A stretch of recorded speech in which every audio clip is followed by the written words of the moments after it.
Alright, so we're back at this job site where I installed it's gonna get a little dark right now. Give me 1 second. What the hell is the switch here? I forgot what the light switch was. Light switch, light switch. This light not working. There we go. So we have this boiler system here. This is a hydronic hot water boiler. So they have baseboard in the house. So this is how they get their heat. They had 1, 2, 3 zones in here, and this is all wired like completely. Oh, there's where I left my cutter. Okay, I was looking for that. Yeah, I also did this. They had an issue with the pressure, so I ended up mounting a expansion tank, new valves and stuff here, and on the other side where the water main is, I put a pressure reducing valve. But anyway, right here they had, so the customer wants smart thermostats, specifically Ecobee thermostats. So they had 3 zones, which corresponds to 3 different thermostats: the first floor, second floor hallway, second floor master bedroom. This one right here. So now with smart thermostats, you require what is called typically a common wire. Some manufacturers will tell you that you don't need a common wire, like Nest. Nest will tell you, nah, just power it, you're good. Especially on the first generation when they first came out. And they had all sorts of weird issues with obviously power stealing thermostats. You lose power, you have to take the thermostat off the wall, charge it via USB, do all this stuff just to get it going and working. So now what we're gonna do is we added 2 Ecobees previously here in this house, and now we're gonna add the third. Now the problem is with the first 2, there was a 3 conductor wire on both thermostats. So what I mean by 3 conductors is that typically on a boiler system you will only see 2 conductors, so 2 series of wires. So for example, this is right here, right? So like each one of these go up to their respective thermostats, which correspond to their respective zone valves, right? So now you just follow one of these right here. Let me just put this right here. Pop, pop. Oh yeah, Milwaukee. All right, so we follow these. You see right here, this is one of the thermostats, which is I like to label everything kind of corresponds. So if you see like each one of these tapes corresponds to each one of these zone valves here, right here, and then that one green over there. But anyway, so let's say for example the first floor here, which is right here. Actually, this is second floor hallway, but nevertheless, this is the brown wire that comes from the second floor hallway. As you can see, we have 1 wire, 2 wires, 3 wires right here. So this has a 3 conductor wire thermostat. So 3 conductor wire right here. We have a red, a white, and a blue. Typically on a boiler system, you will only find typically a red and a white. Okay, so you have R and W. Okay, now obviously this is the first floor, so we have R, W, and then we have this green wire, which we are using as my common. Now I rewired all of this in a previous service visit to this house, and I installed this, which I'm gonna go over in a minute. But just so you understand, if you're ever looking to install a smart thermostat or a power stealing thermostat in your home, which Nest, Ecobee, Honeywell makes them, a bunch of other manufacturers make them. So just know that typically you will need a 3 conductor to make your life so much easier. Otherwise, you'll have to add in one of these. One of these guys right here, which is a common maker.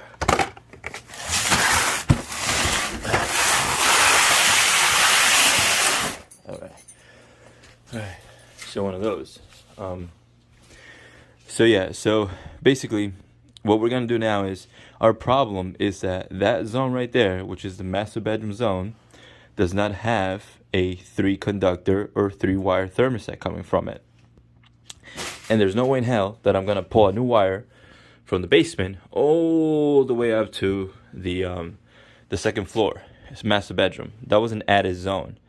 The customer told me it was an added zone, but also you can tell that it was an added zone because typically it does not, that zone valve, they could have replaced it with this one, whatever, but like actually if you follow that piping and stuff, it doesn't quite tie it into the actual existing system in the home. So yeah, so what we're gonna end up doing is that which is this right here. So you see, just 2 wires, right? That's what we have upstairs. So what we're gonna do today is we're gonna add this guy in here. Not COVID. And then so we can put in an Ecobee thermostat up there. Now the reason why I did this here and I rewired a lot of this stuff here. Oh, hold on, that came off. Let's do this. Let's do this. I'm gonna put this back together. Hey.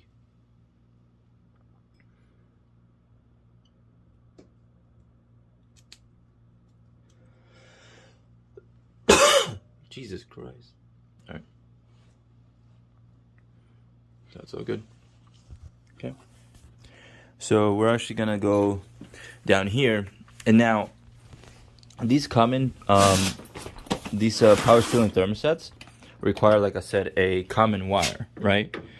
So a common wire needs a common terminal.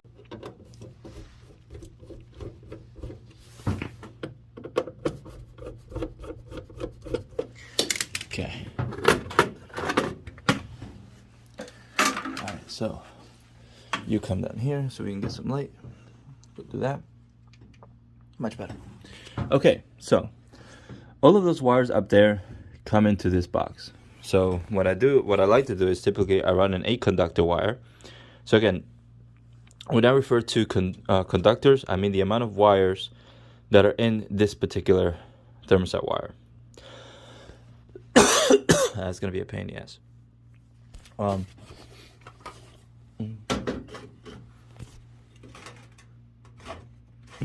Good stuff.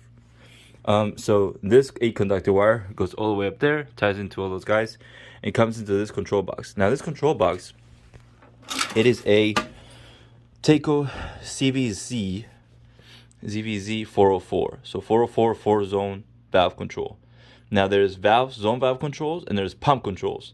Make sure that if you have zone valves like this in the system, you don't get one with a pump control, because the pump control would energize 120 volt pumps, and you don't want that here. We don't have a pumping system. We have a zone valve system, as you can see there. Whether it's a Honeywell zone valve, a Taco zone valve, or any other type of zone valve, it does not matter. That right there, the Honeywell, which is this guy right here, it is a 4-wire zone valve. These Taco ones are 3-wire zone valves. Now, it doesn't matter, because if we take a look here in the back of the panel, you can see there that you have a 2-wire zone valve with no end switch, a Taco 3-wire zone valve there in the middle, and you have a 4-wire zone valve with a power open, self-closing end switch. Now, like I said, you can use any of them here. So what we have is we have 2 of these and 1 of these. So I already wired corresponding to how it shows here. Down here on the zone valve area. But now, okay, so back to the why we needed this board is because this board has the ability to land on a common terminal back there. So you see as a zone 1, you have R, W, and C. Well, that is a common terminal. So you have your common terminal, your W for heat call, and your R for power. So common is basically just coming back and creating that neutral point of the 24 volt source. Now, same thing goes for the zone 2. And now zone 3, which we have these 2 guys right here, what we're gonna have to do is basically add in this common maker here, but we have to feed it a separate 24 volt source. Now, the reason why I'm gonna feed it a separate 24 volt source is because I'm probably gonna end up using this guy or a different type of transformer, is we have 3 Ecobee thermostats. Now, if we take a look at this transformer, right there in the bottom, you'll see a VA rating, okay? Now this VA rating is very faint to see, but you'll see 24 volts, 40 VA, okay? Now, 40 VA... As a unit of measurement for electrical power, VA represents how much energy a device consumes or how much current it draws from the electrical circuit. How much power we can handle, right?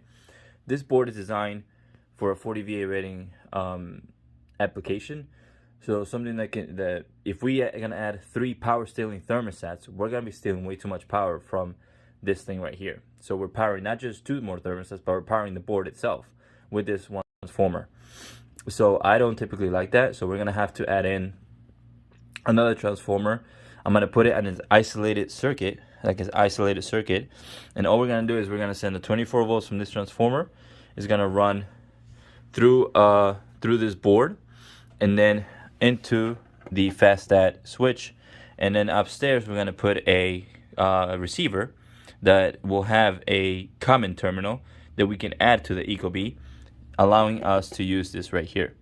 So alright, so this might suck a little just because I don't have a good angle, and you can see it's like right between the water heater and the boiler, but I'll try my best. So here we go. We're going to be installing a common maker for an Ecobee thermostat on an existing 3-zone boiler system with a takeover panel, but we're going to be adding a supplemental transformer to help power that Ecobee thermostat. So we're not relying strictly on the power coming from the takeover panel, which can overload it and obviously burn out the transformer and or cause some other issues with the board itself, and we don't want to do that. So here we go.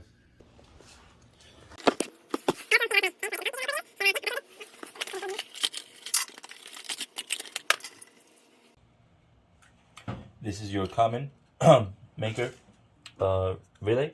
So this is essentially going to get mounted right here, somewhere in this area. We're then going to snake these wires inside of my board to adapt to the individual terminals. This right here is the receiver. So this is going to go upstairs inside of the wall on the thermostat. This is going to be the receiver. So essentially what you're going to have is one leg of power, one leg of common, and then one leg of your heat coil, essentially. So let's start with this.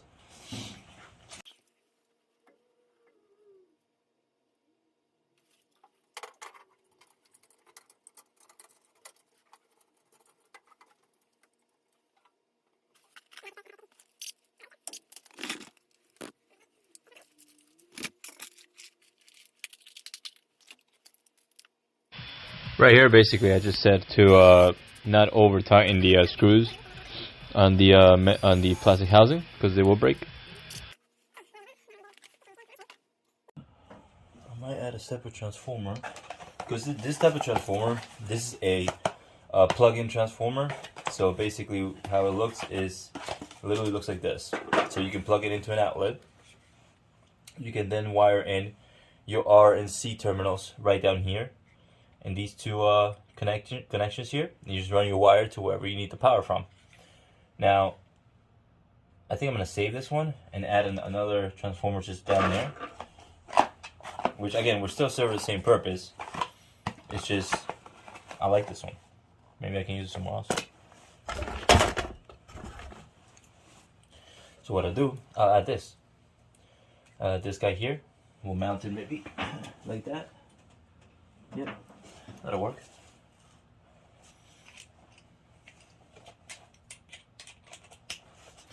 That's it. Yeah, the light's good.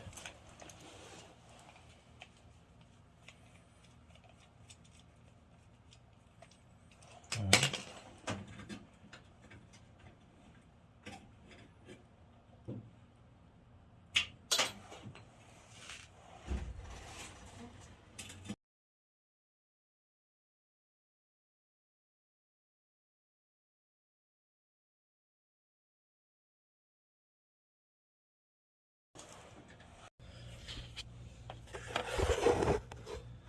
Alright, so we're going to take our neutral connection. Again, the power is off, so you always want to establish it, just making sure power is off. You can always check this as well, but we're going to tie in our neutrals. Actually, let me use something different in there. I'm going to use these Waco connectors right here. They basically spring open, as you can see here, and they clip out, so you don't have to use wire nuts that can come apart sometimes. So we'll use these guys right here. Clip, just one. Cut this a little bit shorter.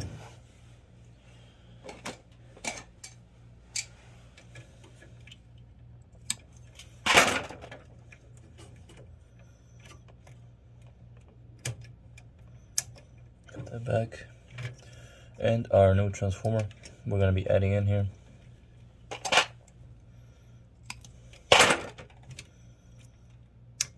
There we go. And do the same thing on the other side here. My hot leg.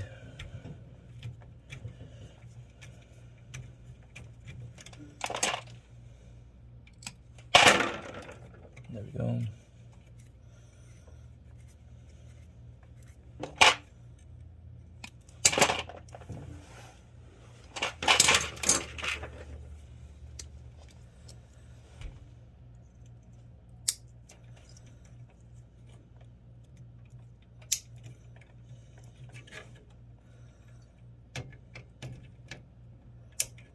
Okay. So now we have. You always want to give these a little tug, just to make sure they're in place. They're not coming out. You know. Let's see, like this one. That's not good.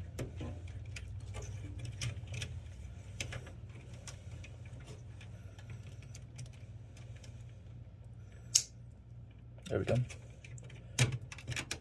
This one as well. There we go. There we go. Alright, so that's all in. Let's give these a nice little tug. Okay, nothing's coming out. Good. Bend that back in place. Good. Also, it makes it easier to test because you can test from the back of these. It makes it easier. But so I personally, I didn't know this either. Like, I didn't know this for a while. But this is your typical thermostat wire. I shouldn't say I should have known it for a while. I knew, but it took me like I think a year before anybody ever decided to teach me that that was a thing. I never thought it was a thing. But you're gonna strip back your wire. Okay, expose a little bit of it. Clip out the rest. You'll see that these thermostat wires come with this. This little, I guess, cloth rope thing here. Just pull each leg to the side, and that allows you to strip back further the thermostat wire without having to strip any more of it. You see that? And that's gonna allow you to do this. And it's easier to strip it back as much as you need to, really. What am I gonna do here? I can do the whole thing, actually. Alright, so we're gonna do up to here.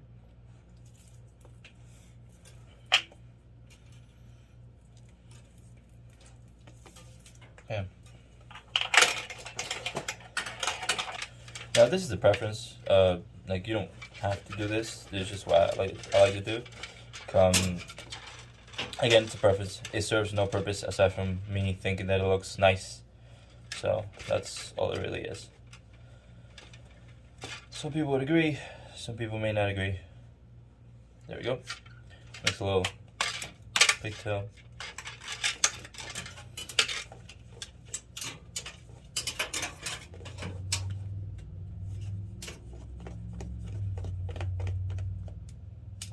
Okay. Now we're going to strip back a little bit of this exposed wire. There. There.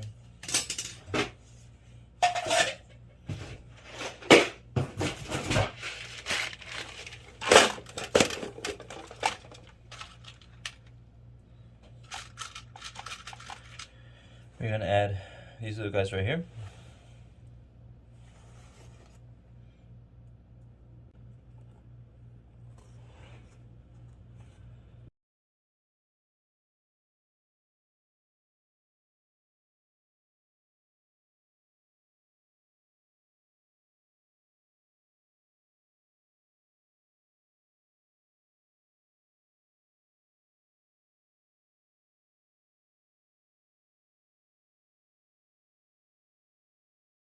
Hit that right up against my head.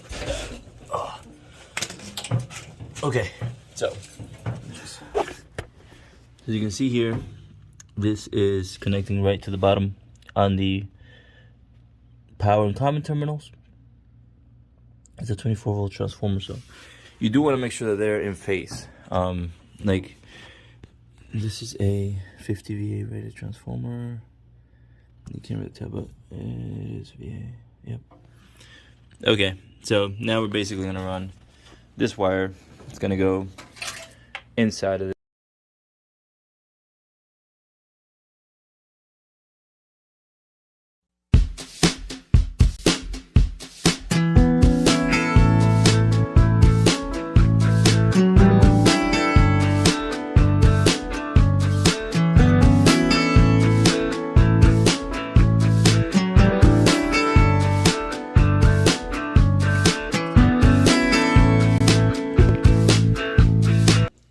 Alright, so here comes the fun part, where we try to connect everything in the way that it should be connected in order for it to work, such as displaying on this particular paperwork. So what we have is a dry contact switching with an external transformer. So we're using an external transformer, which is this guy right here. So we have our wires going in, okay? We have the zone control or equipment side, which will be your R and W right here, which is the orange and the brown wire you see right there. Okay, that'll be your TT side. We have our common maker, which is this guy right here. So we're gonna take these wires and hook them up as they show here. Then we have our receiver, which is gonna go upstairs, and our thermostat, which we're gonna be using the Ecobee thermostat in this case. So you'll see a little bit of a different wire setup, but basically we're gonna take our power from the upstairs thermostat. Is gonna go directly into the transformer, one leg of the transformer. So basically we're gonna take this red, we're gonna hook it up to that brown you see there, okay, and that's gonna be that series of the wiring. Then we're gonna take our common or opposite side of the transformer leg on the 24-volt side on the lower side of the system. We're gonna go to the black of the common maker. So we're gonna take the black of the common maker right here. We're gonna go to the white of the transformer. Then this is the easy part. So the red and the white from the common maker is gonna take your place of R and W, or your TT essentially, of your thermostat. So we're gonna take these two, the red and the white, and we're gonna land it on R and W. So let's say, for argument's sake, we'll land the red on R and the white on W. And that is going to create your thermostat call right there. Okay? Now, then we have our purple, which our purple is gonna be our common maker, essentially. So we're gonna take the white that comes from upstairs, which in this case would be this orange one. Again, the reason why this orange and stuff is because I use an A conductor up on the top. So it makes sense to me down here, but up there, I just use an A conductor just to save myself some wires. But we're gonna take this purple, we're gonna hook it up to that W right there. So you can see here, we're gonna hook it up to that W, okay? But then the W upstairs is gonna be your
Okay, so this is the setup on the old thermostat. So you see you have an R and a W. That's it.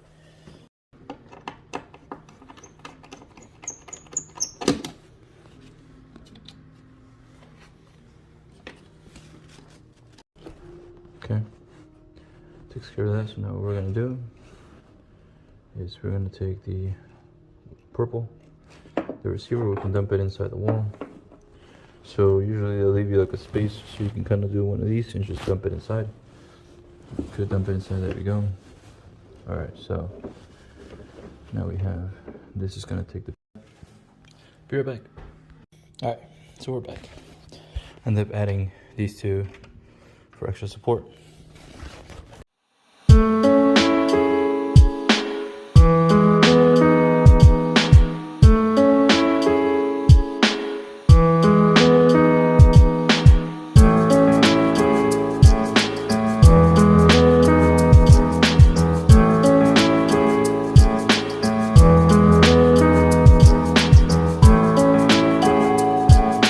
The wire connecting to the transformer source, W1, which is going to be my heat signal, and our common, which allows us to power this actual thermostat via this way. Okay, so we're going to pop this in the wall. Ecobee.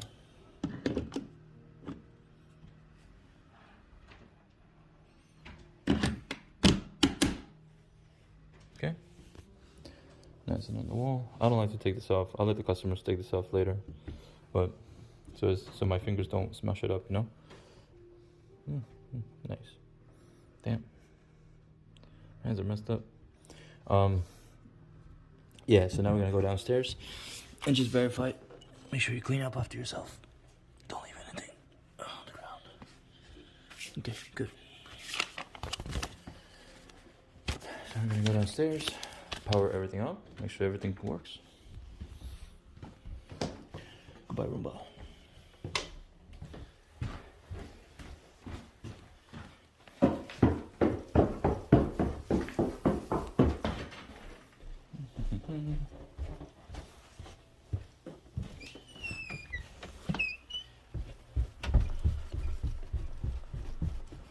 All right. Okay, so let's go over this one more time. Oh.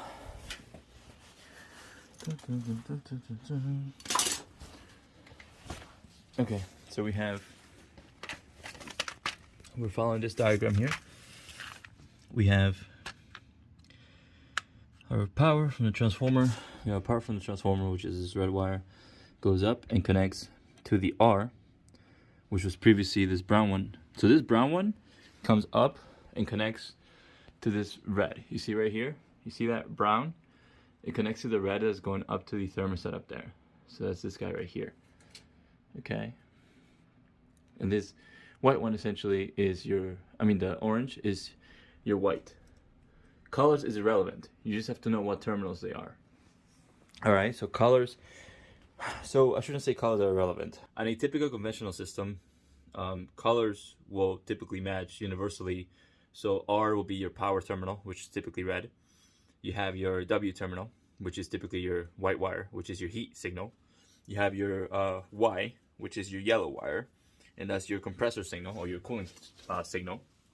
You have your G, which is your fan signal, typically green. Again, most of these wires will correspond letter to the letter to the color. So R, red, W, white, Y, yellow, G, green. In some cases, if you're lucky, you'll have a C wire, which would be your common terminal, which is typically blue or black. Universally is known as blue. Like blue is the typical color they go to. But again, the color is irrelevant. It's just you need to know what terminals are what. That's the more important thing. Sometimes they switch it up and they put yellow on W or whatever. Like, you have to understand what the actual terminals are, what they control, and what they do.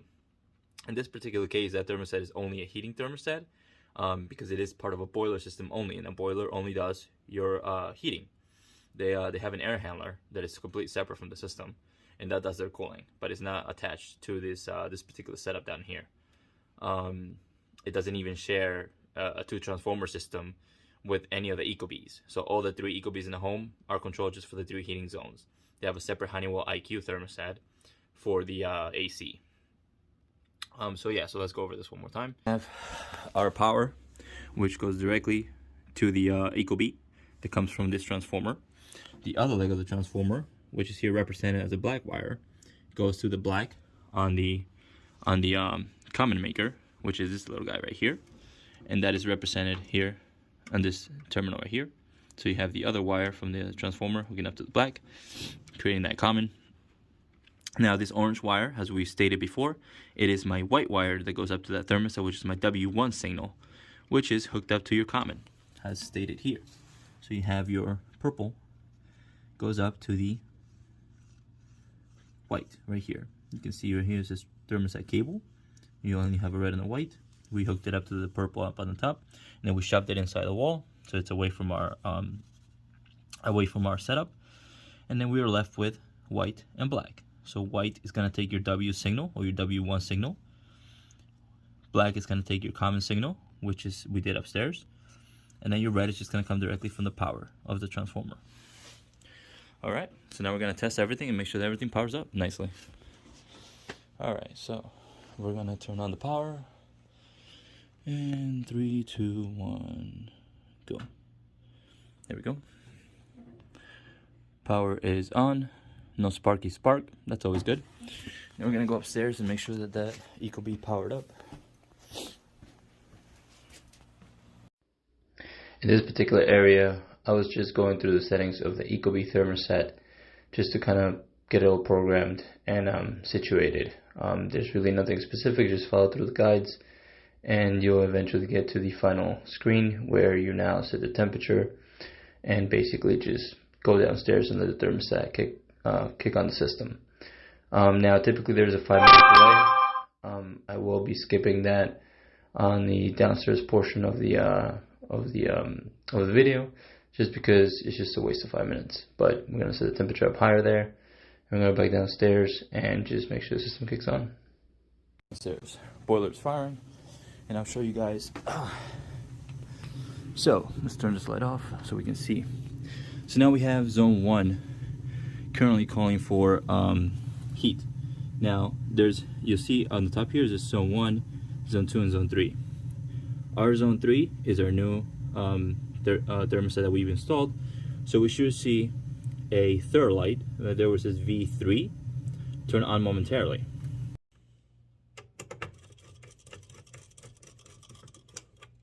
There it is. Third light is on. Momentarily, there'll be that light. The orange light indicates a signal from heat from the thermostat. The red light is what engages the pump and the end switch on the boiler and everything else. So you're waiting for an orange and then the red, not just an orange. An orange just says that the thermostat made a contact signal to make a call for heat. The end switch light is what triggers on your boiler.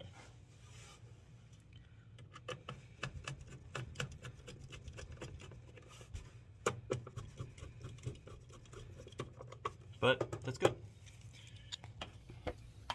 All right, so we're all set here. We're just gonna wrap it up, and then be on my way onto the next one. Do I have any next ones? I think I'm done. But yeah, hope you guys got some useful information out of that. And I'll see you guys in the next one. Later.